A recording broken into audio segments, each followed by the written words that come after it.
Bismillahirrahmanirrahim. Assalamualaikum warahmatullahi wabarakatuh. Marilah kita buka pembelajaran kita pada pagi hari ini dengan sama-sama melafazkan basmalah. Bismillahirrahmanirrahim. Bapak akan mengecek kehadiran kalian. Fauzi Darmawan hadir, Ahmad Yani, Muhammad Abdu masuk, Siti Ropea masuk.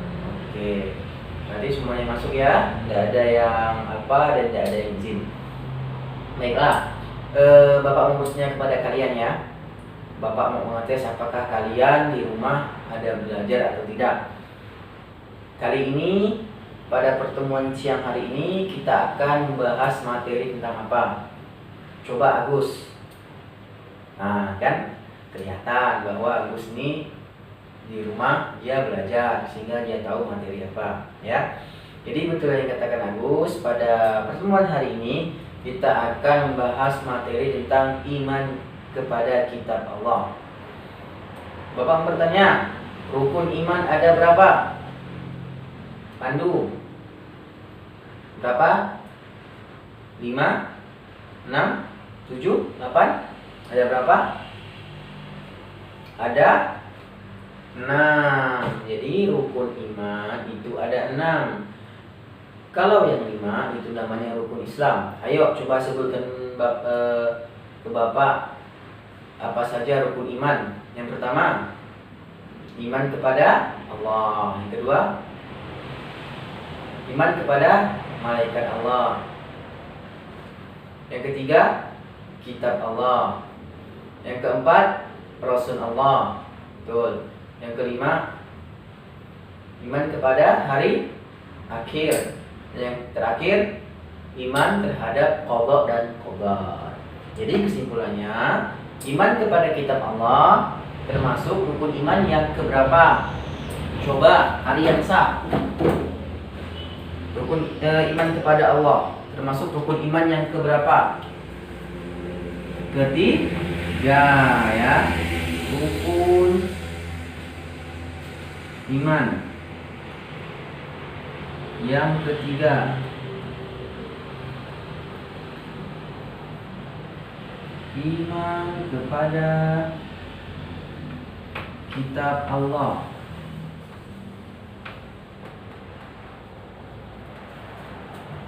Oke, sampai di sini paham? Ada berapa rukun iman? Ada 6 ya. Jadi iman kepada kitab Allah ini termasuk rukun iman yang ketiga. Barang siapa yang mengaku yakin kepada Allah, dia pun juga harus meyakini bahwa kitab-kitab Allah itu ada dan nyata. Kemudian salah satu pokok kepercayaan atau rukun iman dalam Islam yakni meyakini bahwasanya kitab-kitab Allah Subhanahu wa taala itu ada. Kitab Allah Subhanahu wa taala itu adalah himpunan wahyu yang diturunkan oleh Allah Subhanahu wa taala kepada para rasulnya untuk menjadi pedoman manusia dalam menjalani kehidupan. Ya. Seseorang yang tidak beragama, maka dia tidak mempunyai tujuan, ya. Karena di dalam agama itu pasti sudah ada kitab-kitabnya, ya. Tapi agama yang dibenarkan oleh syariat Islam. Allah Subhanahu wa taala berfirman dalam Quran surah Al-Baqarah ayat 4, "Walladzina yu'minuna bima unzila ilaika wa ma unzila min qablik." Dan mereka yang beriman kepada kitab Allah, Al-Qur'an yang telah diturunkan kepada kamu dan kitab-kitab yang telah diturunkan sebelum kamu. Ya. Terus Bapak mau bertanya, ada berapa kitab yang diyakini oleh umat Islam? Ada 5. Yang pertama, kitab Zabur. Yang kedua, Taurat. Yang ketiga, Injil. Yang keempat, Al-Quran ya. Jadi kitab Allah itu ada 4. Tapi untuk saat ini kitab yang masih terjaga kemurniannya hanyalah kitab Al-Quran yang dimiliki dimiliki oleh umat Islam. Jadi apabila ada yang mengaku bahwa dia menggunakan kitab Zabur, Taurat, Injil, itu merupakan suatu kitab yang sudah dimanipulasi oleh manusia, yang isinya sudah tidak murni lagi. Kemudian kitab Zabur, tahu kitab Zabur? Nah, kitab Zabur itu diturunkan oleh Allah Subhanahu wa taala kepada Nabi siapa? Nabi Daud, ya. Ingat tuh, kitab Allah itu ada 4. Yang pertama Zabur. Yang kedua Taurat. Yang ketiga Injil. Yang keempat Al-Quran. Kitab Zabur diturunkan kepada Nabi apa? Nabi Daud alaihissalam. Diingat, dicatat sekalian nih, biar nggak lupa.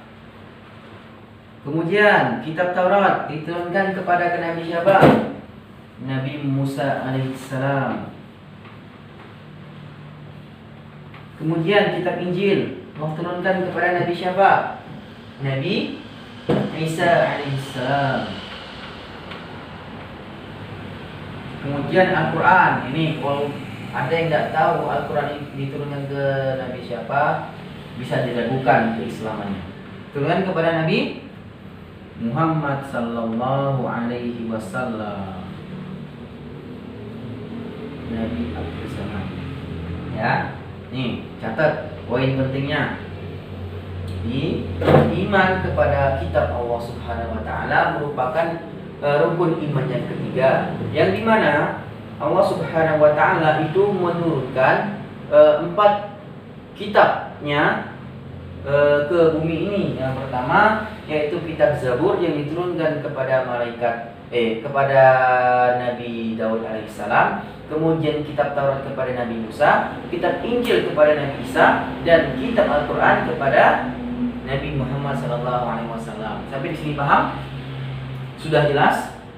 Oke, coba Agus. Kitab Zabur diturunkan kepada Nabi siapa? Nabi Daud. Betul ya.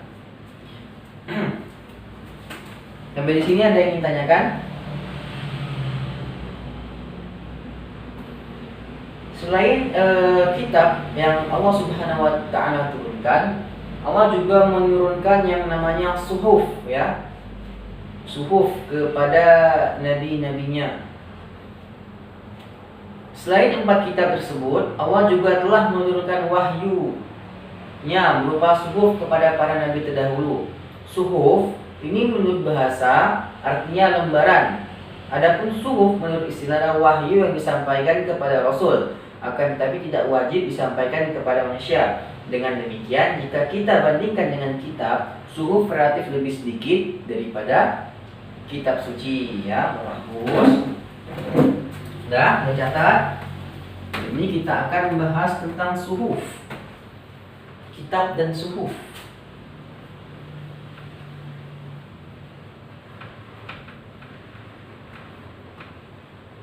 Apa perbedaan kitab dan suhuf? Kitab ya, kitab itu diturunkan kepada nabi-nabi Allah itu untuk diajarkan kepada umatnya ya.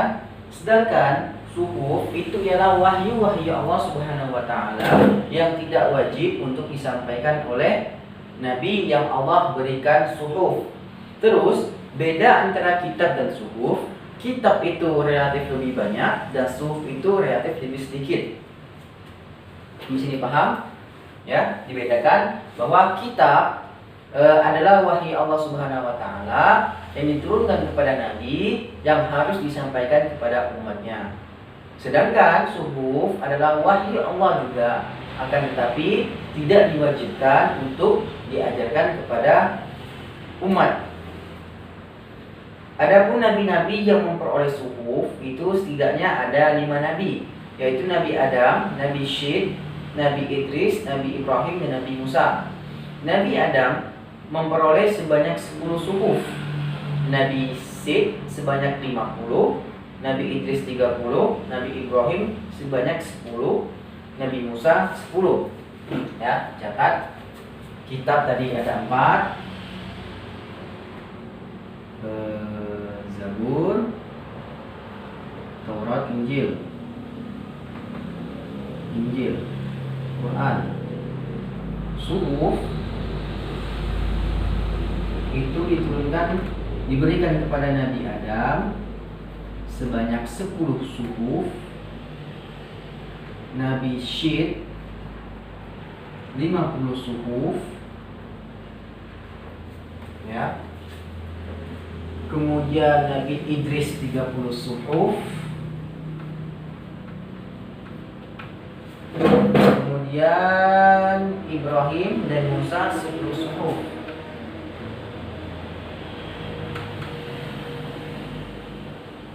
Sampai di sini paham? Silakan catat. Nabi Adam 10, Nabi Sid 50, Nabi Idris 30, Nabi Ibrahim, Nabi Musa memperoleh 10 suhuf. Sampai di sini paham? Ada yang ingin tanyakan yang kurang jelas? Coba persilakan. Oke. Jika tidak ada yang bertanya, Bapak yang akan bertanya, ya. Bapak akan berikan sedikit soal kepada kalian untuk mengetes sejauh mana pemahaman kalian terhadap materi yang telah Bapak sampaikan ini. Oke. Ini ada sedikit soal. Dua kelas tolong dibagikan. Sudah dibagikan semua. Bapak kasih waktu 5 menit kerjakan. Oke, selesai. Silakan tukar lembar jawaban kalian ke teman sebelah kalian.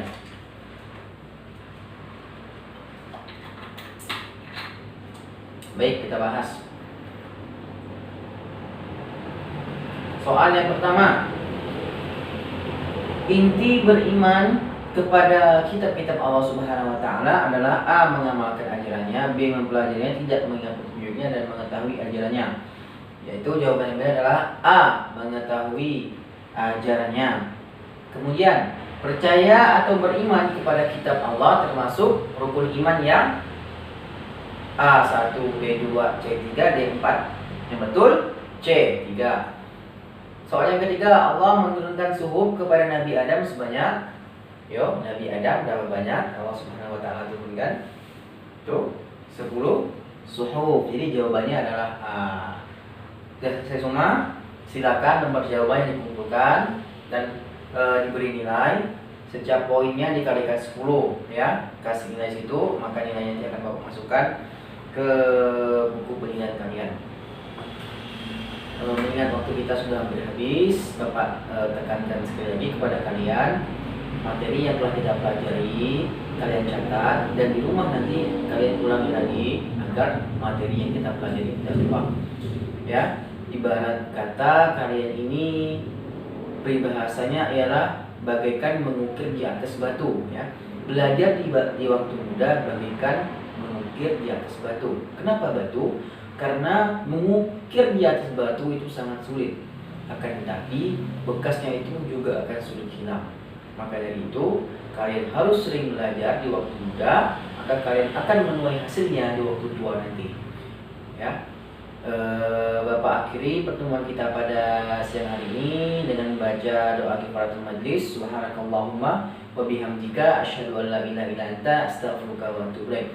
Assalamualaikum warahmatullahi wabarakatuh.